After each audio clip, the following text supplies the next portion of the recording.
What's up guys, Lvladen here, and today I'm coming at you with a video on my Red Paladin. We are going to be checking out what I run in 10.2.5, and I'll be going over the talents, damage rotations, stats, gear combinations, if we run the set bonus, if we don't run the set bonus, and yeah, basically what I've learned playing Ret throughout this patch, because if I've learned anything, it's that there are a number of different combinations of various builds that all pretty much work the same.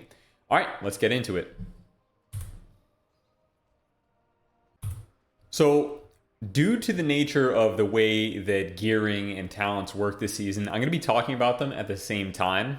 So, this is an example of my standard build. There are a handful of flex points, and this is what I run when I'm not running the 2 or 4 set. So, let me show you what my gear looks like at the moment here. So I am running the engineering helm, which is basically, if you just learn Dragonflight engineering, you don't have to level it up at all. And you go to a crafting order station, you can make this like a regular crafting order piece of gear. I'm running versatility for the main stat. Then I'm running the verse mastery neck piece along with verse mastery gems, the primal molten pauldrons, which is from the crafting order. And this is one of my 2 embellished pieces with verdant conduit. Then I'm running Verdant Gladiator Shawl for Versatility Mastery with the Leech enchant. I'm also running the Verse Mastery chest piece with Sustained Strength for a little bit of survivability and damage.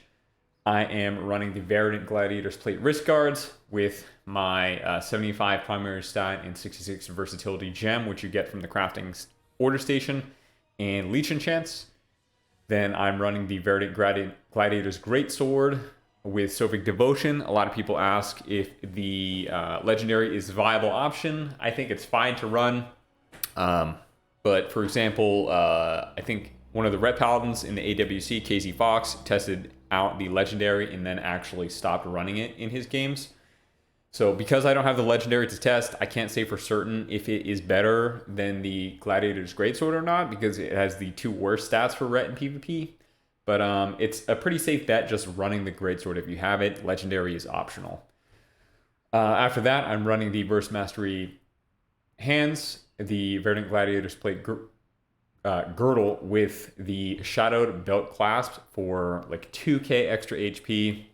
Really expensive enchant for just a tiny bit of HP, but this is my main, so we're going to min-max on it, along with 70 verse and 33 mastery gem. I'm running the verse mastery pants, along with the, I believe it's fierce armor enchant, something like that. The Infurious Warbrutes of Impunity. This is my second embellished piece here. Along with the speed enchant for it. And then I'm running double verse mastery rings with one of the rings coming from the crafted order station. Again, you can have as many craft order pieces as you want as long as only 2 of them are embellished.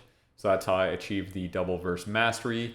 And then I am playing a mix of the medallion and insignia, along with when I play double DPS trinkets, I opt for the honor badge to go for double haste over the conquest crit badge. That's just my preference. I like the double haste when I am trying out for the double DPS trinkets. And when I run double DPS trinkets, I'll sometimes run them against opposing cleaves that don't have a lot of CC. So something like, I don't know, Unholy DK. I wouldn't run it against a Frost DK because you need a trinket sank a lot out of Blinding Sleets. And then maybe like an Arms Warrior or something like that. But otherwise, I've been running Medallion pretty consistently in the arenas that I've played. All right, so I'm going to go back to the talents here because we're going to talk about the talents with the gear combinations. So we have a couple of flex points. Everything on the left side of the tree that you see is pretty standard. If, for example, you are running Battlegrounds and you want to get double steed for a little bit mobility, you can drop your Sacrifice of Just for Cavalier. Or if you want Spellbop, you can drop your Blessing of Protection for another point in Holy Aegis or Cavalier or Seasoned Warhorse, and then just pick up your Blessing of Spellwarding from your PvP talents. You don't actually have to have Blessing of Protection talented in order to use Spellwarding or Spellwarding. But yeah, left side, pretty standard stuff. Now for the right side of the tree, this gets a little bit tricky, and we have several flex points based on your playstyle. So the first I'll talk about is expurgation. Now, I have been running expurgation with or without the 2 set. If you're running the 2 or the 4 set, expurgation is mandatory. If you are running the if you're running just the conquest gear, you actually don't have to use expurgation. You can kind of put it in whatever, and I'll talk about that in a little bit. I'm also running 2 points in High Lord's Judgment. This is an optional talent right here. You could take 1 point out and put another point in either Penitence to increase Choose Wake's damage and expurgation. You could put it in Executioner's Will or Divine Auxiliary, or you could flex it into Consecrated Blade and play something like Consecrated Blade plus Hallowed Ground. That's something that I've been checking out a lot lately against DKs and Hunters that just kite and kite and kite. Otherwise, you can kind of put this point wherever. I have experimented putting in Inquisitor's Ire for a little bit more damage. I tried out Vanguard of Justice after the buffs. I am a fan of it in BGs. I'm not a huge fan of it in arenas. And lastly, I started experimenting with High Lord's Judgment, and I'm actually a pretty big fan of this. And another build that I've been running here is I'll take this second point in High Lord's Judgment, I'll change out to Boundless Judgment, and then I'll swap to Improved Blade of Justice. And this is another talent setup that I have been running. And I play this one pretty much guaranteed when I play my 2 and 4 set. But with the with just the plain old Conquest gear, you can have your preference, honestly. It's not a huge deal, whatever you play. And I've seen some people even play Improved Blade plus Improved Judgment. I just don't think that's totally necessary. You can play like kind of one or the other. I do like having one of my holy power generators generate 2 holy power, but again, that's just me. So you can also play Hallowed Ground plus the Consecrated Blade with the 2 and the 4 set as well. So you would play something like this here, Hallowed Ground, Consecrated Blade. And if you really wanted to put a point into Consecrated Ground, you could potentially I guess it kind of depends. If you're just running after people and it's 2 range targets and you're probably not going to get cleave, you could drop Blessed Champion for Consecrated Ground here. But if you guys want a nice default build here, we're just going to undo all my changes. And the default build I play looks exactly like this. One more side note, if you do choose to put a point into Divine Auxiliary, it actually does lower the cooldown of Final Reckoning due to Seal of Order over here, but it's not really significant enough that it matters too much. So this last flex point is really up to you, honestly. I've just recently started putting it in High Lord's Judgment, but you can put it in Penitence for a little bit more Choose Wake damage. So honestly, I'm gonna go back to Penitence. Something like this looks like the standard build I play, and this has worked up to these ratings as of February 11th. So pretty okay ratings with this build here in this gear.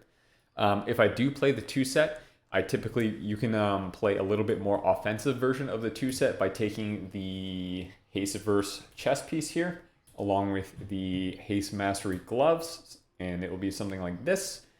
Or you could play a slightly more defensive version of the 2 set and take the Burst Crit pants right here and have the Haste Verse chest piece. This provides you with a little bit more tankiness along with the 2 set, but if you're going to play the 2 set, you're going to be trying to be a little bit more offensive. I'll go over briefly why I don't run the 4 set at all. I've done damage breakdowns in the past, but more or less, even after the buffs to Final Verdict, the 2 set does not function, and it just doesn't function as you would think it would. It doesn't take into consideration damage modifiers on the Final Verdict, or on the secondary Final Verdict. So it's always a very, very low Final Verdict. It's not like 12.5% of what you would think you would be hitting. So I don't run that, and you have to break the proper damage rotation for Retribution Paladin, like in order to fully optimize the set, which means you're skipping globals of Hammer of Wrath sometimes, which in my opinion isn't really worth it. So this is what I play. And Ret itself, it's really good to be super tanky in PvP. So I like to play max versatility because oftentimes you are the kill target in most comps you run. Some of the best comps right now for Ret are Ret DH, Ret Demo Lock, Ret Warrior, and Cupid. And being able to sustain yourself a little bit more by having high versatility both helps yourself and your healer's mana. And also, you're really not losing out on too much damage, even if you're playing low haste. Like your hits are so chunky by having a gigantic amount of versatility. Last thing I'll talk about when going over the gear here is next week I plan to convert to the engineering bracers here, which gives me the equivalent stats in just versatility. Basically, it puts me up a little bit more, like a little over 1% higher versatility by sacrificing 1% mastery. I just don't have an extra gem slot right now to run for the difficult wrist protectors here. But I will be doing that going into next week. All right, now I'm going to give you a sample of what the Retribution damage rotation looks like when you're bursting and when you're not bursting. First thing is there's two different ways to burst as a Ret Paladin. One is to immediately send your Crusade with all of your 1 minute cooldowns in order to assist in building the stacks faster. And the other is to first generate the 10 stacks of Crusade and then send your 1 minute burst. It's pretty situational on the options of bursting as a Ret Paladin. So say, for example, you pop your wings in Arena and all of a sudden you're fighting another Ret Paladin and you see them run and just hit Divine Protection, Shield of Vengeance. You can start building your Crusade during their defensive cooldowns, and as they expire towards the end, when you have 10 stacks of Crusade, then you fire off the Divine Toll, Final Reckoning, Wake of Ashes. Other than that, it's pretty standard stuff. You follow the normal PvE rotation for Retribution Paladin, which is making sure that you're not overcapping on Holy Power while spending as many globals on Final Verdict into the Judgment window as you can, while also trying to keep all of your generators on cooldown. All right, so let's get into the Crusade Burst window. So this is the burst rotation that I would practice if you are a new Retribution Paladin looking to climb. It's going to look something like this. So we're going to hit Blade of Justice into Judgment for 3 stacks of Holy Power, into Crusade, Final Verdict, Hammer of Wrath, Divine Toll, Final Reckoning, into a Hodge to proc your Fierce Boots, Final Verdict, Wake of Ashes, Final Verdict, Blade of Justice, Final Verdict, double Hammer of Wrath, or single Hammer of Wrath because we've got a Divine Toll proc, Final Verdict, Hammer of Wrath, Final Verdict, and you're cycling between your Blade of Justice Final Verdicts and your Hammer of Wrath and Final Verdicts while trying to keep Judgment on the target. And during your burst with Divine Toll, the Divine Resonances, if you can track that, great. So you don't have to waste a global on Judgment if it's about to shoot off. Otherwise, don't really sweat it. Your Wake of Ashes during your Crusade is going to be huge. So what I've typically been doing is using Wake at 7 or 10 stacks, but not before then, because Wake of Ashes is hands down your hardest hitting ability. It can hit about 330k as long as you get one single crit, and that's excluding the Truce Wake. So this ability right here, Wake of Ashes, really pumps. So trying to have it, trying to use it when you have 7 to 10 stacks of Crusade during the beginning of your burst is ideal. And then also, while generating those stacks of Crusade, it gives you a chance to proc your weapons enchant, Soak Devotion, your badge, I'm sorry, not your badge, your insignia of Alacrity, and also it gives you a chance to get your Verdant Conduit up as well. And then when you Hodge, you also get a little bit more primary stat from your War Boots of Impunity. So we did absolutely mega damage here. Let's see what the damage breakdown typically looks like. So Final Verdict is pretty standard stuff. It's going to be your top hitting ability overall, a lot. Max crit on this PvP dummy was 382k. Obviously players have resilience, or not resilience, they have versatility. That's an old stat. So it does not hit as hard. I have hit as hard as about 265k in Arena with Final Verdict. Hammer of Wrath absolutely cranks. I'd say my average Hammer of Wraths in Arena against fully geared players are somewhere around the 105 to 115k range. Judgment from Divine Toll. Judgment damage is a little skewed here because there are some dummies around me, but it is high.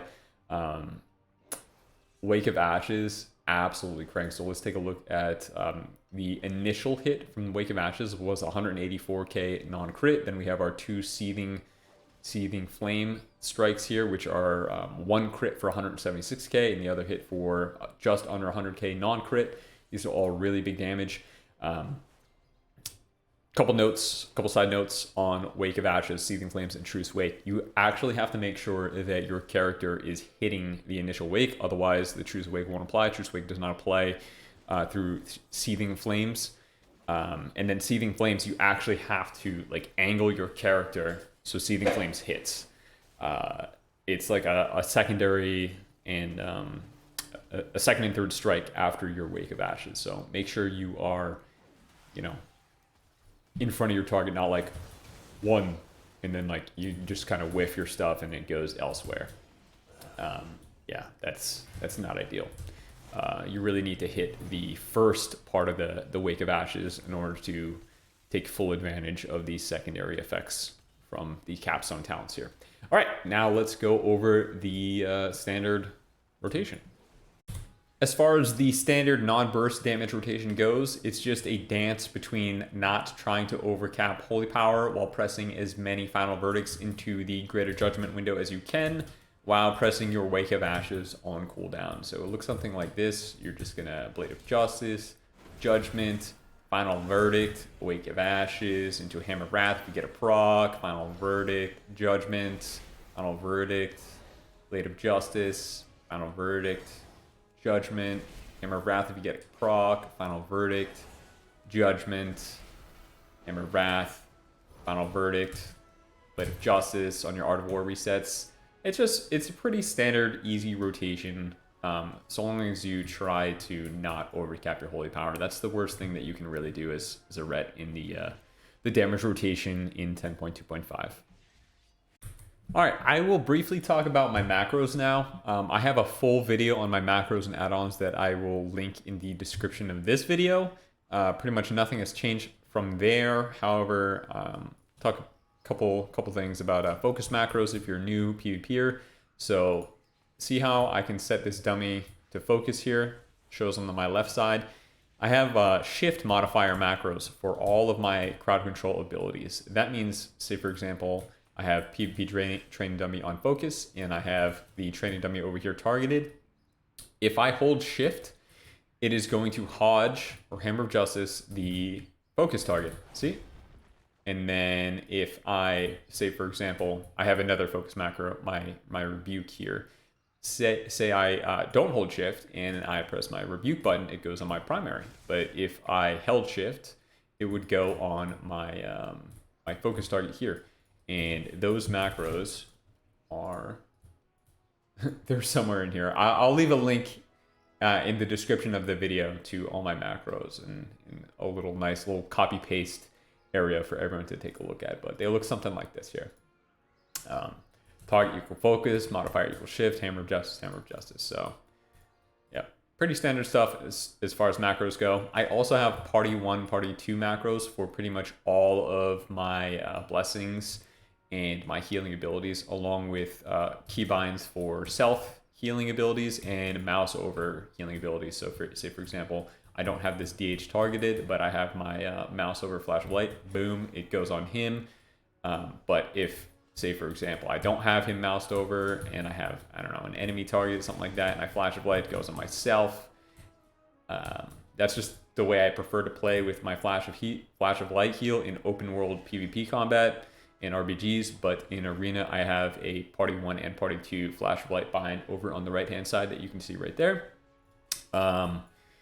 Again, all the macros I will leave in the description of the video, along with a link to my add-ons. Lastly, I will talk a little bit about how I think Ret is doing in the meta right now. As of recording this video on February 11th, there is one Retribution Paladin playing in the AWC, KZ Fox. I really hope he does well today. It's awesome to see a Ret being able to compete in AWC. I think in terms of ladder play on NA, Ret is actually pretty popular around the bracket that I'm playing at, the 24 to 2600 bracket. Right now my MMR is about, last night it was about 2600, and I saw quite a few Rets. I also saw, for every Ret I saw, I probably saw like 3 or 4 Demon Hunters, either Ret playing with a Demon Hunter or like Demon Hunter Ellie, Ellie Locke, stuff like that. Those are really good comps. But I'd say Ret is like probably somewhere between A and S tier, depending on what they're fighting. Like they're really good into melee lobbies and into certain caster lobbies. Depending on the comp you're playing, Ret can be okay as well. But I know over in EU they are really struggling, just because of the way that the meta is. I think personally, in my opinion, Ret is probably like A plus tier. That's just the way I feel. My damage feels really good. I feel pretty tanky. The only thing that I feel like I don't really have is healing. Flash of Light heals for probably like 1/20th of my HP in PvP combat, which is very, very low, along with Word of Glory not doing too much healing, and Lay on Hands actually, like, it doesn't do that much healing either, with dampening in an MS for a very long cooldown. So, you know, if you play Ret, you can enjoy the tankiness and the team utility and the damage. But if the last time you played Ret was the time where it had a really solid self-healing, you can expect the self-healing to be not really there at the moment. Some of Ret's best comps at the moment in threes are probably Ret Demon Hunter. That's very good. Demon Hunters are very, very strong right now.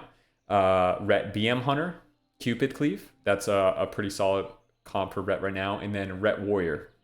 I'd say that's maybe Ret's third best comp.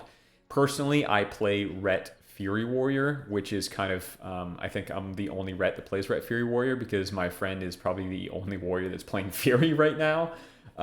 Worried. He extremely good rank 1 Fury Warrior. But yeah, I would definitely recommend playing, if you're going to play Ret Warrior, to play Ret Arms Fistweaver. It is an all-around super tanky comp to play, very high damage, very high survivability, but you do kind of struggle into double caster cleaves.